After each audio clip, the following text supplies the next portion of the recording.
New Relight opticals and computerised I clinic. हमारे यहाँ Sarojini hospital के आई स्पेशलिस्ट डॉक्टर अवेलेबल। अपनी आंखों का मुफ्त मुआयना करवाइए। जी हाँ, sun glasses 99 onward, any number glasses from 250।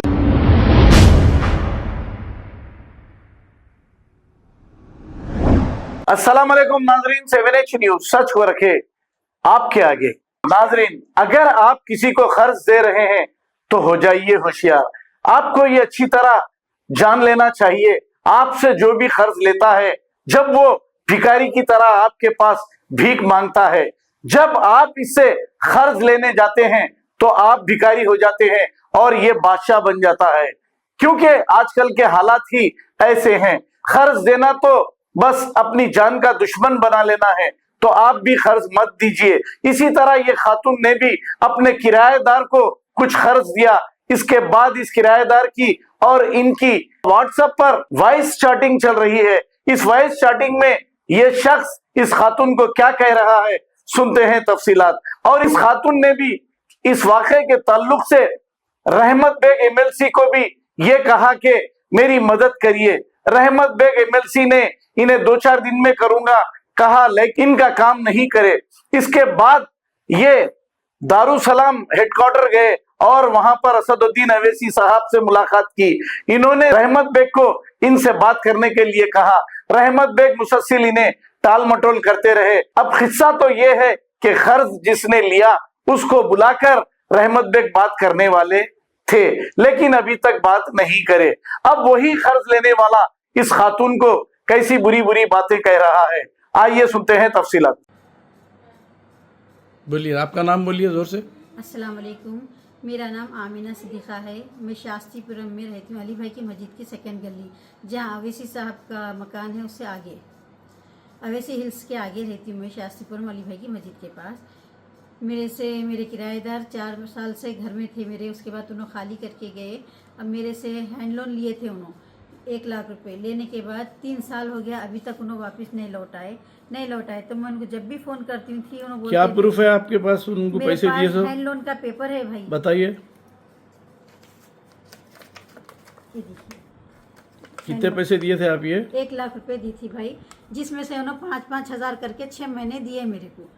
6 महीने में कितने हुए भाई? 30 हजार रुपए। 30 हजार रुपए जी। 70 हजार रुपए बाकी है उन्होंने मेरे देने के जी। अब मैं उनको व्हाट्सएप पे मैसेज भेजी, क्या भाई मेरे पैसे वापस नहीं दे रहे हैं आप? फोन ना करे तो बोलते मेरे अम्मी का ऑपरेशन था, बोले एक बार, अच्छी बात है बोल के खामोश बैठ गई। उसके बाद थोड़े दिन के बाद अम्मी का इंतकाल हो गया, बोले खामोश बैठ गई।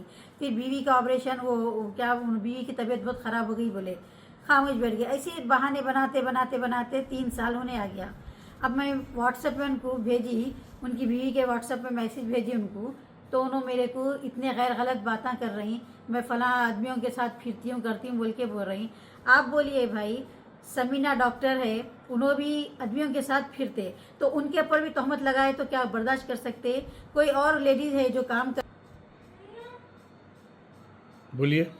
कोई भी औरतें किसी की भी हेल्प अगर करे कोई लेडीज, और तो उनके ऊपर ऐसे तहमत लगाते क्या? ये आदमी मेरे से पैसे लेके मेरे ऊपर तहमत लगा रहा, मेरी मरहूम माँ के ऊपर तहमत लगा रहा। आप अगर इसकी रिकॉर्डिंग सुनेंगे तो आप लोग खुद थूकेंगे उसके ऊपर।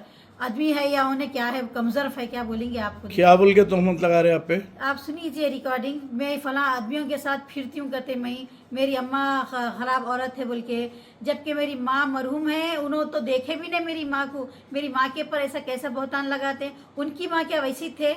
क्या उनकी माँ की परवरिश वैसी करे? क्या नाम है बोले उनका? खलील पाशा नाम है, देखिए उनका यहाँ पर है लिखे हुआ जी। खलील पाशा है।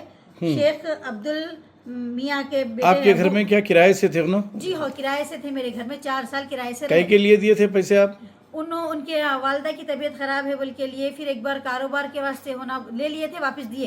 कितने पैसे दिए थे पहली बार? पहले में 20 हजार लिए थे मेरे से, वापस दिए उन्होंने। फिर एक बार 50 हजार रुपये मांगे मेरे से, अच्छी बात है भैया मेरे पास है ना बोल के मैं उनको दी, फिर वापस दे दिए वो। एक बार क्या करे, तीसरी बार जो ये पैसे लिए, बाजी मैं गोडाउन में, मेरा सामान गोडाउन का आया है, शमशाबाद पे रुके हुआ है सामान, अगर पैसे नहीं दिए तो वो चले जाता, मेहरबानी होती दिए तो बोले। तो मैं बोली नहीं भैया इतने ज़्यादा पैसे मैं ऐसे नहीं देती हूँ, मेरी बहन से मशवरा करके देती हूँ। बोले तो अच्छी बात। बोली नहीं भैया इतने ज़्यादा पैसे मैं ऐसे नहीं देती हूँ, मेरी बहन से मशवरा करके देती हूँ। बोले तो अच्छी बात है। बोले तो मेरी बहन को फ़ोन आप कुछ प्रॉफिट के लिए दिए यानी खाली नहीं भाई, कर्जा हंसना बोल के दी। कर्ज हंसना बोल के जी दिए? हाँ, पेपर पे भी देख सकते हैं आप, हैंड लोन बोल के लिखे हुआ है। ठीक है, कर्जा हंसना दी मैं उनको। हाँ जी, कर्जा हंसना लेके उन्होंने मेरे को तहमत लगा रही मैं मिट्टी खोर हूँ, ये हूँ वो हूँ बोल के। आप बस्ती में आके पूछ सकते हैं, मैं वैसी औरत हूँ क्या? 2004 से मैं बस्ती में रहती हूँ भाई। किसी से भी पूछिए, कोई गैर आदमी के साथ मेरे ताल्लुकात है क्या पूछिए आप, मैं कैसी औरत हूँ आप आके पूछ सकते। इतनी बड़ी तहमत लगाने के बाद क्या मैं खामोश बैठना? वुमेंस डे के दिन अवैसी साहब जाके बयान देते हैं कि औरतें अच्छे हैं, औरतों के लिए ये करो, औरतों के लिए वो करो। मैं दारुसलाम गई तो अवैसी साहब मेरे साथ सही बात नहीं करे। क्या हुआ? जी, झुड़की दिए मेरे को। अरे उनके नहीं जाओ, उनके कब गए थे दारुसलाम? आज ही गई थी मैं। कितने बजे गए थे? मैं 11 बजे गई थी, अवैसी साहब नहीं आए थे। तो उसके बाद एक आधे घंटे के बाद आए अवैसी साहब। क्या बोल कहीं के लिए गए थे आप? यही आदमी ऐसा बोलते सो ऐसा बोल रहा, तो क्यों बोल रहा पूछे उन्होंने मेरे को। बोले तो मैं बोली भाई ऐसा हैंड लोन लिए तो नहीं, वो सिविल मैटर है, वो यहाँ नहीं होता। मैं बोली मैं पैसों के लिए नहीं आई भाई, मेरी बेइज्जती करे, एक औरत की बेइज्जती करे तो कैसा खामोश बैठना। बोले तो उन्होंने पूरी मुकम्मल बात ही नहीं सुन रहे।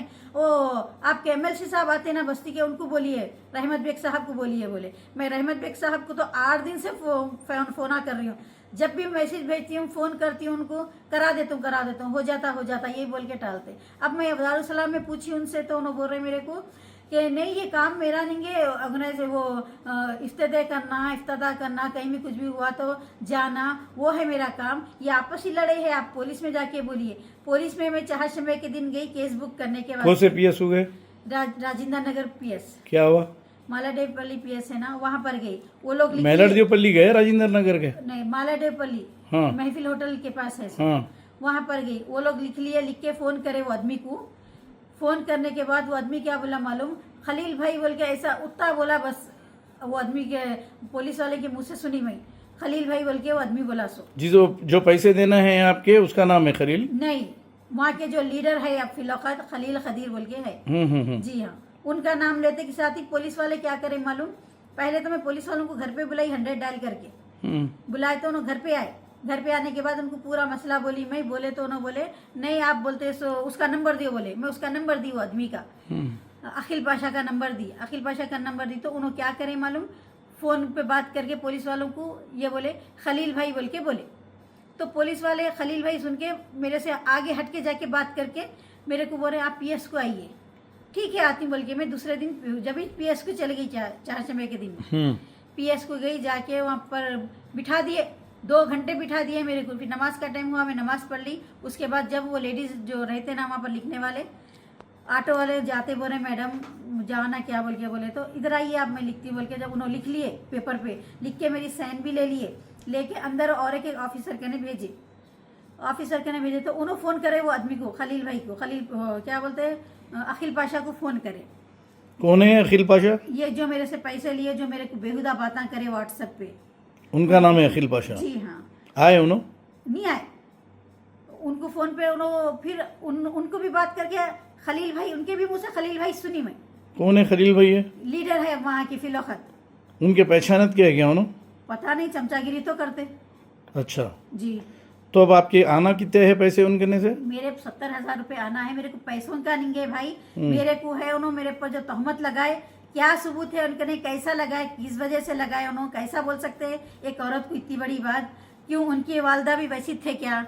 उनकी परवरिश भी वैसी जगह हुई थी, या उन्होंने उनकी बीवी को वैसी जगह भेजे क्या? या उनकी बीवी भी गाड़ी चलाना उनकी बीवी को मैं सिखाई, स्कूटी चलाना सिखाई उनकी बीवी को, मेरी बच्ची को सिखाई।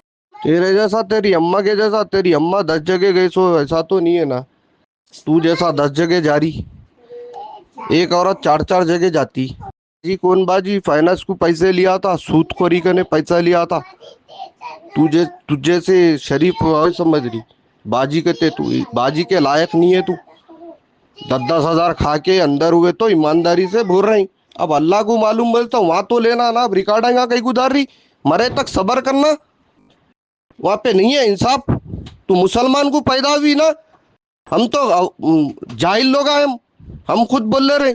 तू पढ़ी लिखी रही के वो अल्लाह का ने इंतजार कर, रिकॉर्डिंग कहीं गुजार रही।